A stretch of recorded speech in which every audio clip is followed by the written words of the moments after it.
Okay, so welcome back to my channel. We are going to continue where we left off, which is talking about the Playboy situation. Okay, so we left off when they were trying to compare me to a white girl, and they were saying, we don't want to talk about you being black because we want it to be about you, and we feel like talking about you being black would be upsetting people. And they didn't want to upset people. They didn't want to upset their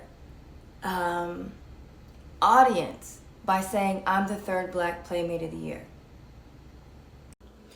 So I'm on set and I say, I'm not doing this. I just say, I'm not doing it. You got to figure something else out.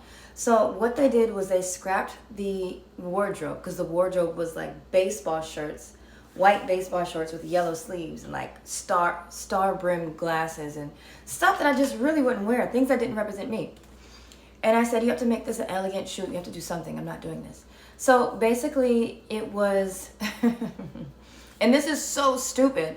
The shoot turned out to be same as before, except in a different house. So me implying nudity in different areas of this house. But the house was a little more wacky and strange instead of elegant and chic. So they basically just took me from here, where I was growing into, when I was coming into my actual real self, to here, which is the old Eugenia that was, you know, kind of younger and a little bit all over the place. So me and myself, I'm trying to grow and elevate and please understand this, how important this is. When you are putting a big publication out like this, which is Playboy, and you're putting an image out, especially if it's a black woman like me, and I'm a very powerful woman, so the image I put out carries. So in this big publication that is at this monumental time where they're going non-nude, and I'm putting out an image that says young, juvenile, immature little girl, that message about who I am is going to carry to the wrong audience, and I'm going to get the wrong attention. And that's what I always thought about. I was always very cognizant about my image and what I put out. Because I'm black, because I'm dark-skinned, and because I know that I represent a demographic that is always misrepresented. The way we are represented in the media is either you are a welfare queen, either you're a welfare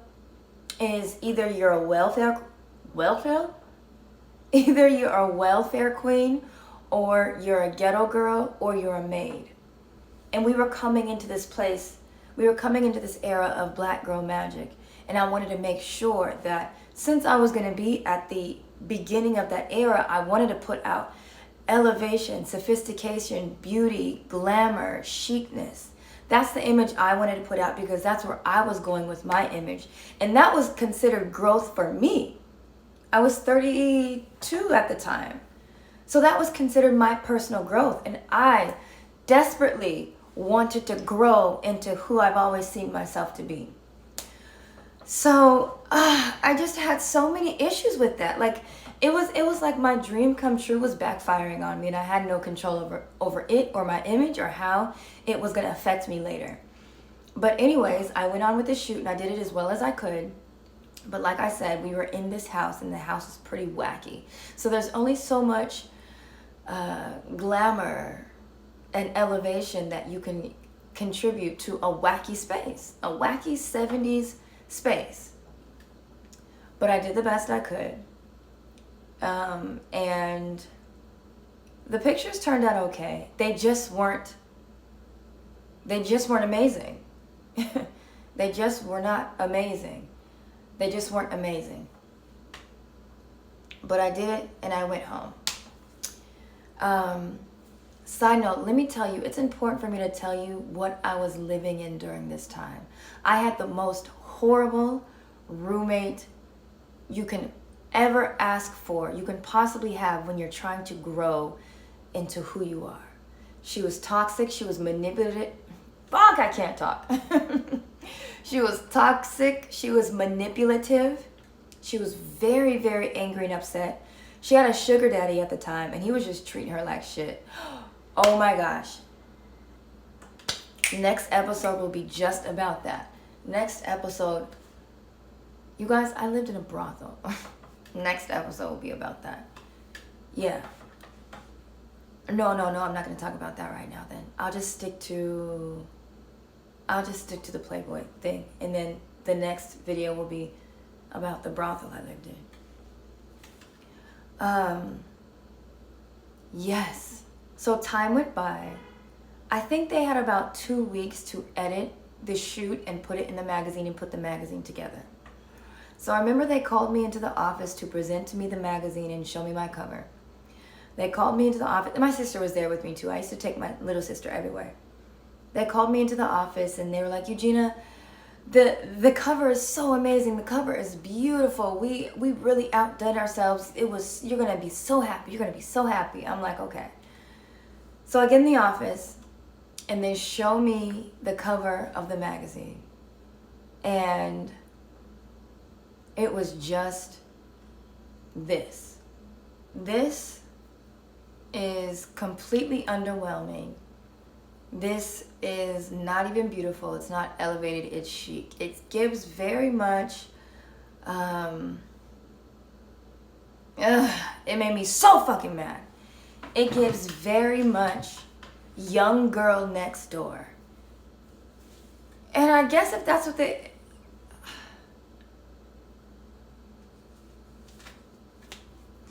gives very much young teenage girl next door skinny dipping in her pool at home, and creepy old guy watching. That's what that gives. That's what that gives. And it made me so angry because that is not the image I wanted to put out. That's something a different demographic would do. Me, absolutely not. This literally looks like young 17-year-old girl skinny dipping in her parents' pool, thinking nobody's watching, but there's an old guy watching in the bushes. That's what this looks like. That's very different compared to this, what this would be. This is grown woman. This is standing in her power. This is confident in her body. This is unapologetic. This is knowing who she is. And this is saying, if I want to share with you my personhood, I will, and it has to be under these circumstances. That's the difference. And so when I saw the cover, I was just like, oh, you have to kind of fake it. Oh, yeah, it's beautiful. Oh, okay, yeah, it's beautiful. Okay. And I remember going home. No, and they were like, yeah, don't you love it? Don't you love it? I'm like, yeah, it's nice. So, and I was like, I gotta go. I didn't really stay long in the office at all because I just was so upset. I was so upset that that's the image that was going to be put out of me. That was the coming out image of me trying to be, I hated it. I will tell you to this day, I hated it. I don't even acknowledge that cover. It's not me. I don't even acknowledge it. Even though it's beautiful, it had no business being what it was. So I was so upset that night when I got home. I didn't know what to do with all these feelings because I knew that I had to represent something that was not me. And the next day, they were going to announce me as Playmate of the Year. We were going to have press day at the mansion. And it was going to be actually a pretty big day. I just didn't know what to do with all of these feelings. And I remember expressing it to my sister, saying I did not like the magazine. I did not like it. And here's the thing about me, is a lot of people hold me in very high regard, and I mistakenly allowed people in my life who did not belong there. Like, okay, so you know when you're at a certain level, you can't have friends that are not at that level. When you work hard to get to a certain level, you cannot be around people who did not work hard to get to your same level, because they're not going to understand what it takes to maintain at that level. You can't do certain things at this level. You can't talk to people a certain way at this level. The stakes are higher. You're driving a Ferrari now, so you got to drive it differently, right? My mistake came in when I was allowing passengers who are used to driving in a Hyundai, I allowed them to be passengers in my Ferrari. There was a friend that I had, and I call her a friend, but if I'm very, very honest, she should have never been allowed to be my friend. But she worked at Playboy, and she was a black girl, and she kind of had the inside scoop, and there wasn't a lot of black employees at Playboy. And so I befriended her because she was a young black employee at Playboy, and I just wanted to have some sort of familiarity or some camaraderie with the black people in that space. I just wanted to have some camaraderie with the black people in that space. But she was very, very much younger than me. I would say she might have been 25. But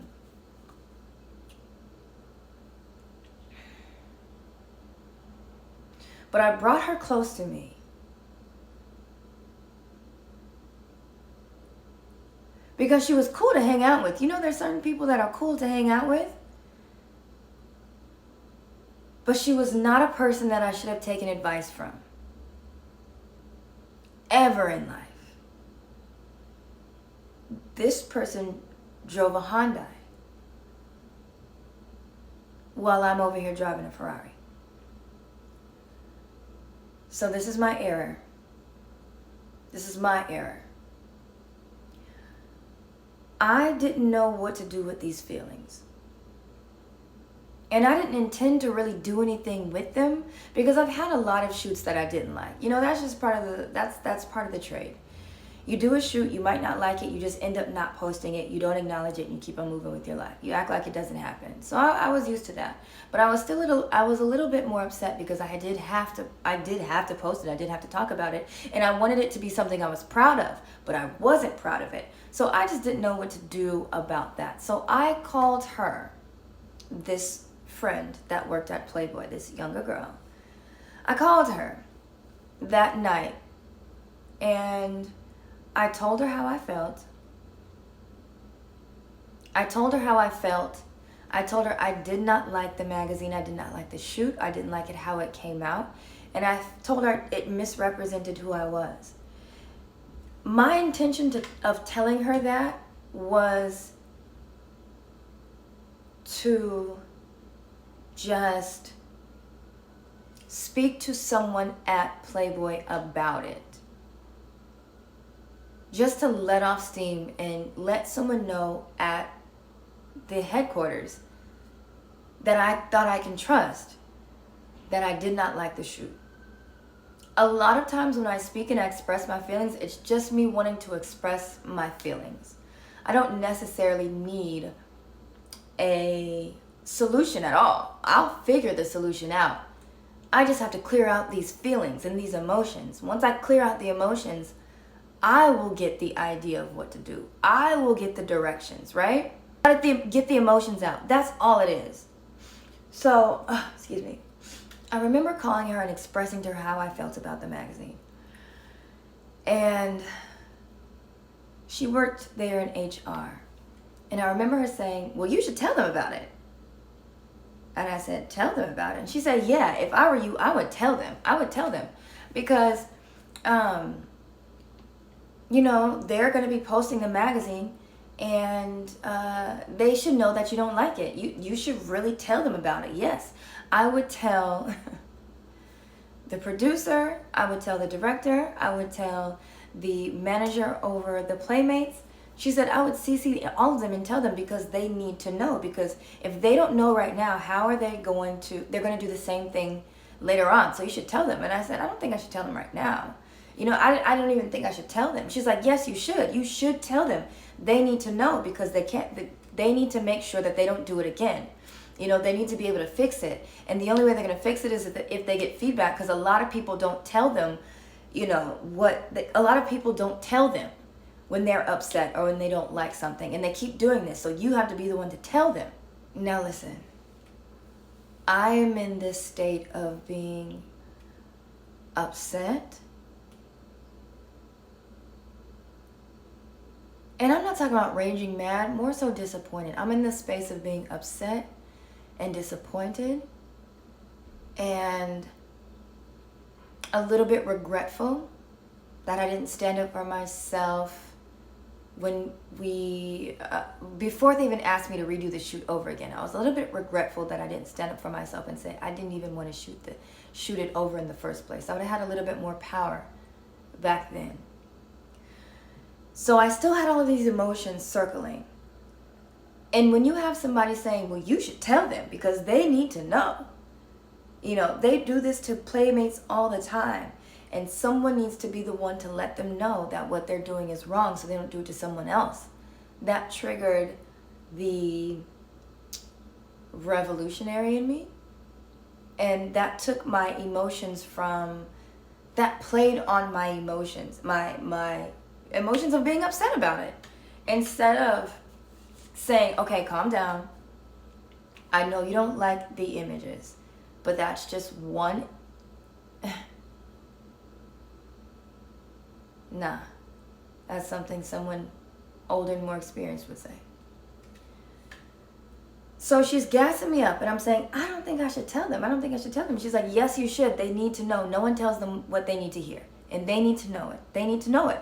And especially if you're going to go tomorrow and it's press week or it's press day tomorrow at the mansion, they need to understand how you feel. And I was like, really? And she was like, yeah. And so, man, that changed my mind and made me do something that I should have never done. And me, knowing how to drive this Ferrari and being in this business for 10 years prior to this, would have never done. I took that advice and I wrote them a very, very, very heated letter. I CC'd the manager over Playmates. I CC'd the manager of photography, the director of photography, the producer, and the photographer. These are very, very, very important people in this company. These are people that loved me, put me in this position. These are people that I built a relationship with. These are people that knew me. These are people that I showed them who I needed them to see so I can get where I had to go. Right? Sometimes you have to just be who you need to be to get where you have to go.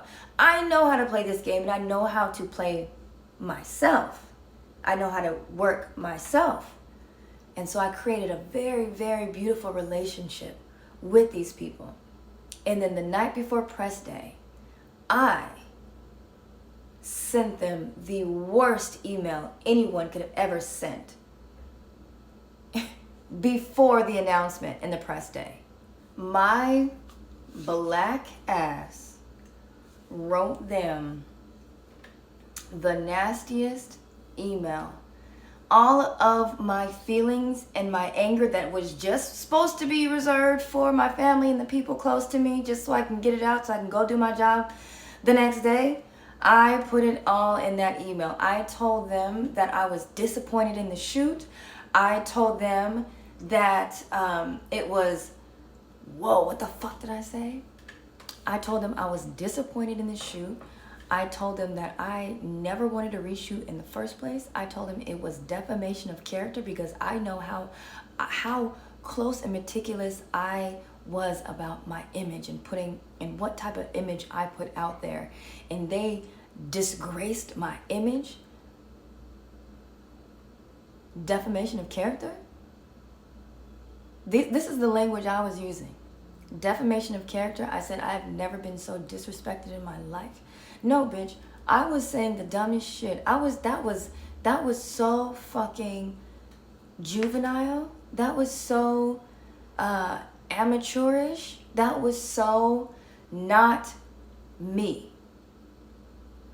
I knew better than that. I don't handle myself like that. I know I gotta sweet talk and stick and move in order to make these things happen. I know that. But I allowed someone with a Hyundai to drive my Ferrari.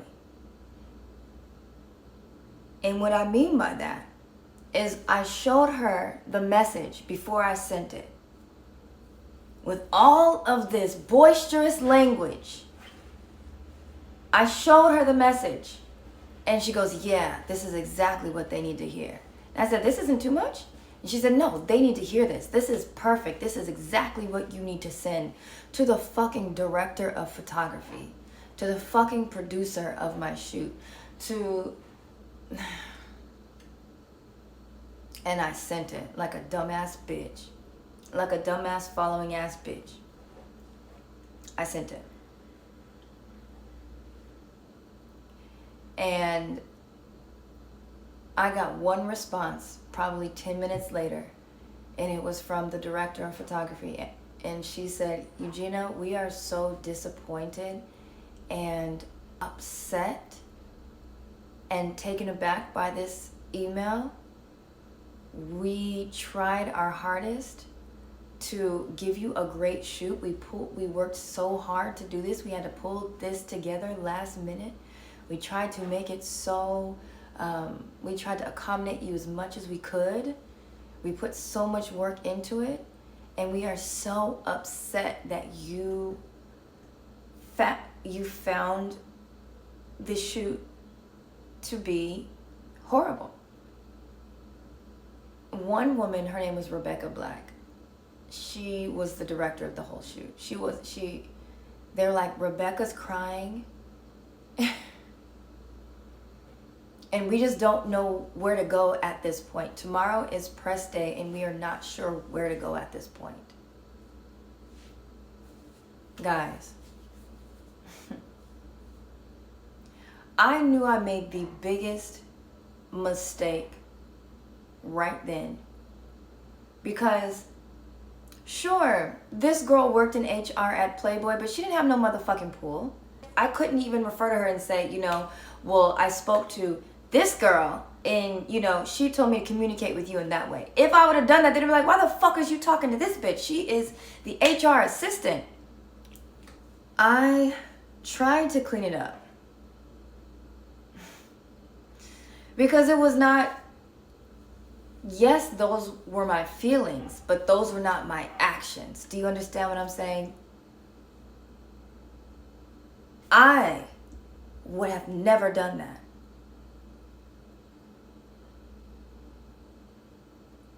But I did. And now my future is on the line. So I tried to clean it up. I tried to say I'm sorry. I'm trying to say, I was too hasty with my words. I'm sorry I made everyone feel this way. We have developed such a beautiful relationship up until this point. I never wanted to disappoint any of you with my actions or my words or my behavior. I'm very, very grateful that you guys took a chance on me. I'm looking forward to press day tomorrow. It's going to be a really great day. Let's put all this behind us. And imagine I'm having to put out my own fires that I never intended to set. The next day was press day at the mansion. I show up to the mansion, and all the women, there's about 4 women there. They're kind of quiet, They were cordial because we had work to do for the day, but they were kind of quiet. One of the women, she pulled me to the side. Her name, I can't remember her name right now. Pat something or other. She's an older black lady that used to be a Playmate in the 50s. So she was the wrangler of the Playmates. She was like the mother of the Playmates now, or in early 22, whatever. She was the mother of the Playmates now. And she was like, Eugenia, that was a very bad move you made. And I personally am disappointed in you. And I don't know you to act like that. And I don't know you to act like that. So we're kind of not sure where to go from here. We're going to try to put it all behind us and move forward with the day. But you owe a lot of people an apology. And a lot of people know about the things that you said, and you rubbed a lot of people the wrong way. And, you know, this is just not something that we anticipated having to deal with, especially at this very important time. I was just like, I know Pat Lacey, that's her name. I know, Pat, I am so sorry. I didn't tell her that I got the information from someone else to do that. I just know for me that I would have never. But I said, I'm so sorry. I made a mistake, and I want to move forward with all of you in a very, I just want to move forward with you guys and make sure that everything is,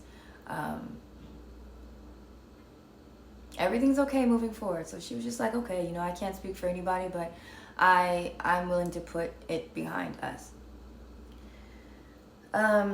I went on throughout the day and I did my job. I did about, 18 different interviews that day, took pictures. I met Mr. Hefner.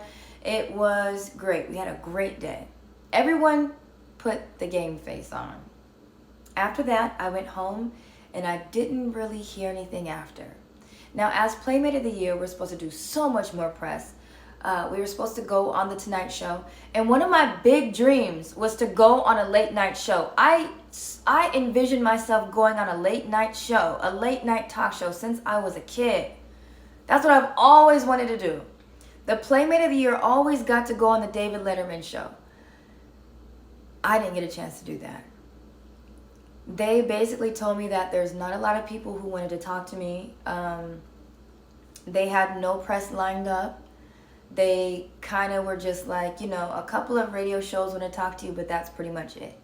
So my personal press, my personal PR after winning Playmate of the Year was pretty much squashed, null and void, because of the letter I sent and the women I was supposed to actually work with to take my career from here to there. They were like, we're not going to do any more work for her. We're going to do the bare minimum since she doesn't appreciate it. We're going to do the bare minimum. We're not going to work hard for her. We're not going to go above and beyond for her. We're not going to put her in the places that we usually should put her in. And so because I listened to someone else, I let someone else drive my Ferrari, someone who would never in their fucking life be in my position, guide me, tell me what to do, and drive my Ferrari. I did not get to live out one of my dreams that was literally placed in front of me like this. And watching how I had no action, very little press, very little movement after that from Playboy, because I allowed this girl, again, who will never, ever, ever be in my position, direct me. I lost out on one of the dreams that I've been dreaming of since I was a kid, that God literally had laid out for me, was given to me. Oh, you wanted to be on a late night show? This is how you'll get it. It might not because you were on a TV show, but you know, you did Playboy, and you'll get to be here, and you'll get to do it. You'll get to have your dream. And man, I was just so. At the time, I didn't put two and two together because I had to do so much damage control, and life was moving fast back then that I had to just keep moving forward. That's all I knew in my head, was just keep moving forward. Okay, this was messed up. Keep moving forward. Okay, I recognize that, whoa, I'm not getting a lot of press. I'm not getting a lot of interviews. I'm not getting put anywhere, actually. But I got to keep moving forward and got to figure out what's going on here. But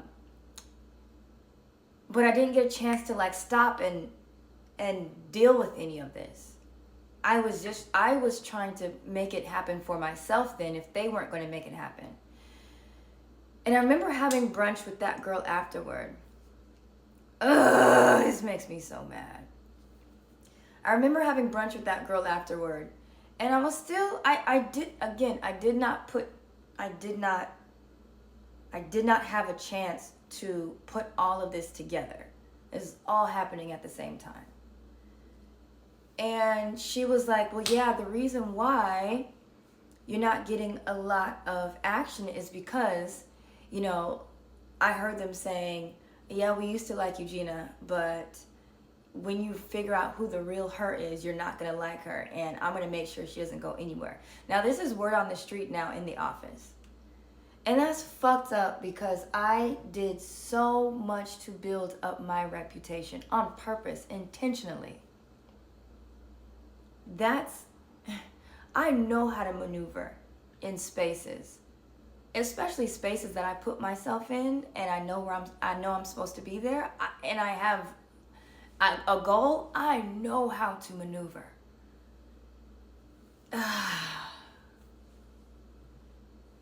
And when somebody, like, okay, if somebody is never going to be in your position, they don't know how long you've been waiting for the residuals of they don't know how long you've been waiting to experience the residuals of all your work. They don't see your work. They just don't know. People don't respect your job, especially as an artist, especially as a model. They all see it as something that's fleeting or something that's easy to come by, but it's not. It's not. And they don't recognize that the residuals of your work and pursuing your goals and your dreams is literally the dream. It's something that you've been wanting this whole time. Because it's not going to be them, it's like, yeah, but that's okay, whatever, next time. But there might not be a next time. The time is now. And the energy that you would get to move to the next level, into the next phase, comes from the residual things that happen. Okay, so maybe I threw out the first pitch at the Dodger game as a result of being Playmate of the Year. I was on the David Letterman show as a result of being Playmate of the Year. So then who would I meet at the David Letterman show that would lead me to the next place? Because I know that when I go into spaces that I attract a lot of different opportunities. So who knows what that opportunity would have led to? Who knows if I went on the People's Choice Awards, which I didn't get to go to because of all of this, who I would have met and what that would have led to, right? When you do not grab a hold of the residual things that come with the fact that you put all this work in, everything stops. Everything stops. And again, a person who's not driving a Ferraris drive fast. Hondas drive slow. A person who's driving a Ferrari knows that you got to keep it going. You knows that you got to drive fast. We drive fast. We keep moving. We keep going. You don't want to stop. Person with the Honda, they're chilling at the light sometimes. You know what I mean? Somebody might wave at them. Somebody might not. Who cares? And they're content with it. Right? And she doesn't understand that part of it. Man, if I would have been able to go on to the David Letterman show, my fucking God. I would have put on my little, oh my gosh, I mean, I would have met this person, that person, this person, that person. Oh, we love to work with you. It would have taken me further. People like that, she looked up to me. So if I won or lost, it didn't matter to her because all she wanted to do was be able to be my friend. That was good enough. So she didn't really understand what I was losing here. And also because she looked up to me so much, she felt like, okay, well, you're beautiful, you're tall, you're thin, you have a great personality, you're smart, you have it all, so you're okay. You're going to be fine. But people don't realize that you have to do something with it. You can't just sit here and have it. You got to do something with it. And I was doing something with it. It's not her fault. It's literally my fault. It's literally my fault for allowing this girl who's in a Hyundai to drive my Ferrari. And I missed out on so much. But that was just the beginning. I want you to know that after I did Playboy, my entire life crumbled. And when I meant for it to start and bloom and blossom, it actually imploded and it dragged me through the mud and it dragged me through hell and it brought me to the lowest of the lowest of the low over the next 5 years. And so this is what this series is about.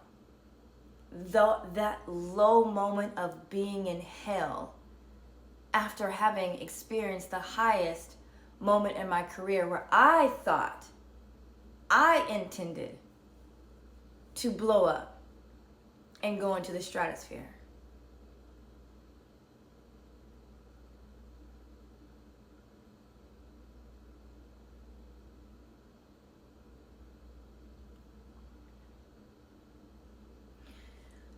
So after all that happened, my relationship with Playboy pretty much ended.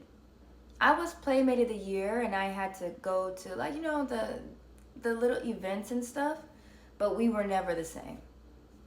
And I had my title, yes, but the support from them, no. And also my dignity and confidence about being Playmate of the Year, I wasn't able to grasp onto it because of how it went down.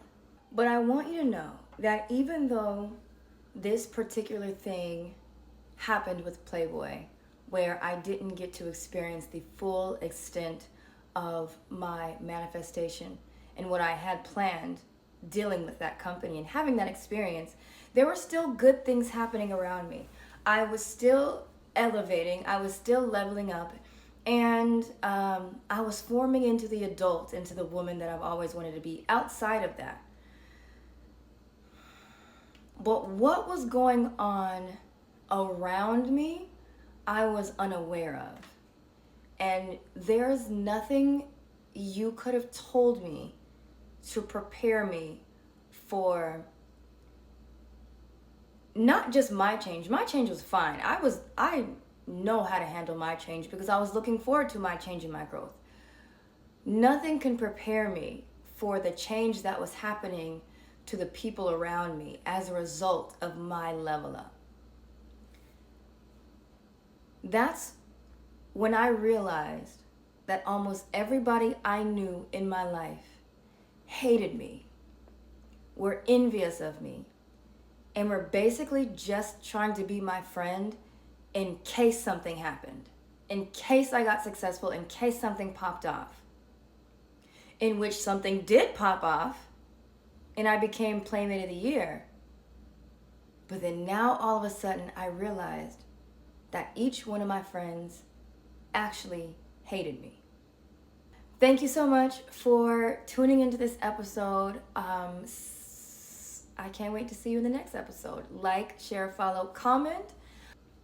Also, if you've ever had a situation where you put the fate of your life in someone else's hands that was completely unqualified, or you made a choice that you wouldn't typically make because someone else instructed you to or encouraged you to do it, and it like blew up in your face, talk about it. And talk about what you learned from it, because oh my gosh, there's not one person on this planet that can tell me what to do. Unless you are 10 steps ahead of me, there's not one person on this planet. Okay, like, share, follow. Thank you, love you, and I'll see you in the next episode.